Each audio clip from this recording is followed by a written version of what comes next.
coil spring. To make the adjustments for all components, the headrest, the thoracic support, the pelvic support, and the set bar, we will go through the steps on each component. The components on the walkabout 1, 2, 3, and 4 that we'll discuss now are going to be basically the same adjustments on each unit.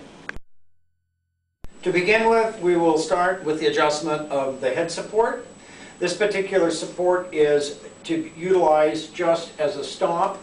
We can adjust the height of the head support by loosening the 2 Allen screws behind the hardware. Once those are loosened, that will change the height of the bar. We can then tighten this bar down. In addition to a fine-tune adjustment, we can also loosen at the top section both Allen heads and raise it up on the top section to raise or lower. So adjusting height here and adjusting height here. Once we've obtained a desirable height, then tighten both lower screws and upper screws firmly.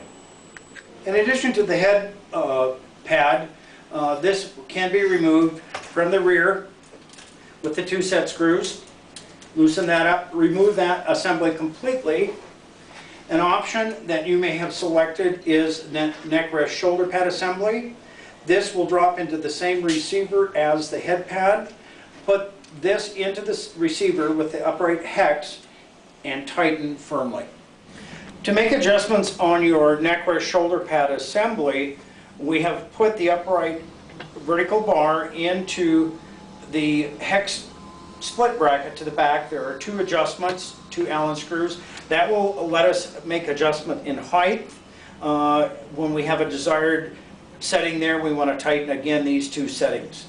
A rule of thumb is that the top of the shoulder should come fairly close to the bottom side of the upper padded portion of the shoulder pad. This will give us enough movement for the individual where they're not restricted or we're not putting pressure on the top of the shoulder. To make the adjustments on the shoulder, we have either an adjustment, as we talked about, in the lower position, or in the center of the upright column there is also an Allen screw that we can loosen, which then will allow us to do a fine-tune up or down of the shoulder pad assembly. We want to then tighten that firmly.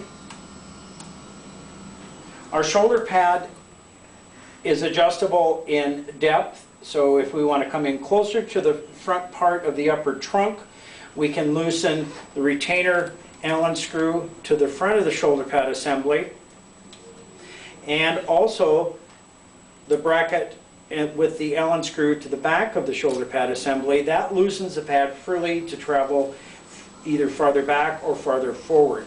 While this is loose, we're also able to take and change the angle. If we want for protraction or retraction of the upper trunk, we can lock down into a desired position, straight down or flared in or out, where you find a desired location.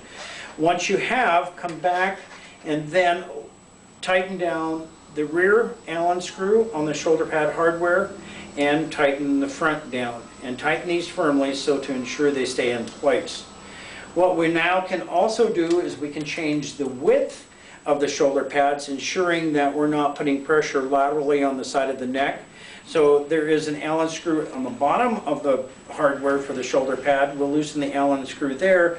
That lets us move the pad either in or out to an appropriate setting.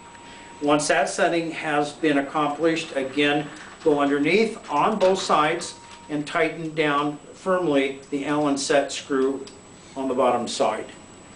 When we have our position accomplished, we can now pull the pull ring on the back of the hardware, pull that out, lift on the front part of the pad, and it will lock up into an open position. It cannot fall down when it's properly adjusted at this point, so getting the individual in and out secures the shoulder pad in an upright position and makes it easy for you to get the individual in. Once the individual is in, move their shoulder back slightly, then rotate the pad. Once it starts out of its locked open position, when you bring it down, it will automatically lock into a locked position. So pull the ring to lift, pull the ring to let back down, and it will lock in its little socket by itself. Our next adjustment to the neck rest shoulder pad assembly will be to fine tune the neck rest. The neck rest attached to the top of the upright vertical column has two adjustable Allen head screws. What we want to do is loosen both of these.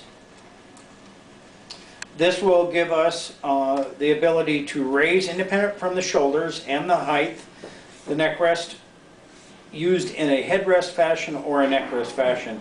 We can tilt the unit, we can raise or lower it, and we also can slide it back and forward. Once we have accomplished our desired position, we want to tighten both Allen heads on the adjustment bar. Tighten both of these firmly. Now we should have our headrest and or neck rest shoulder pad assembly in adjustment. Our next step is to adjust the thoracic ring. The thoracic ring is attached to the front upright column by two screws. Loosen those two screws on the back of the column. This adjustment will change your height. Once your desired height location has been obtained, tighten firmly both of the Allen screws on the center of the track. Make sure they're both nice and tight.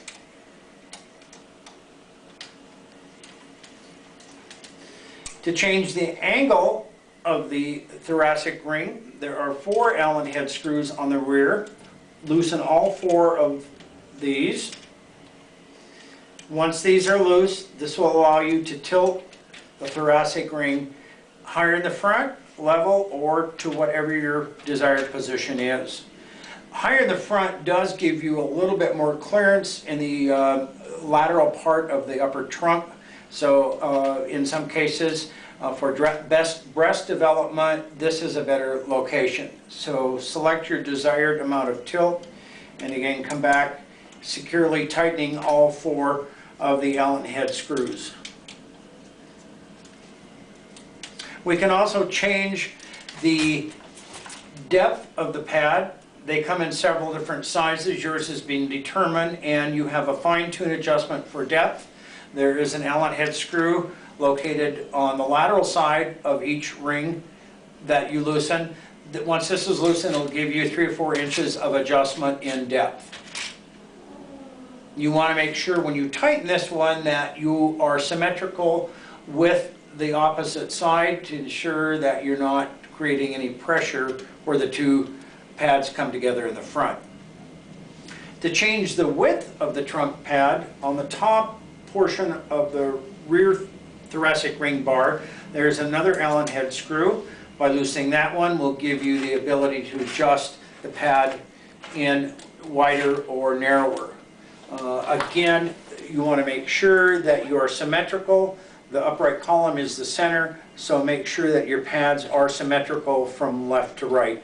Once you have those set in the appropriate position, firmly tighten the Allen screw on the back side of the thoracic ring. To adjust the pelvic sling,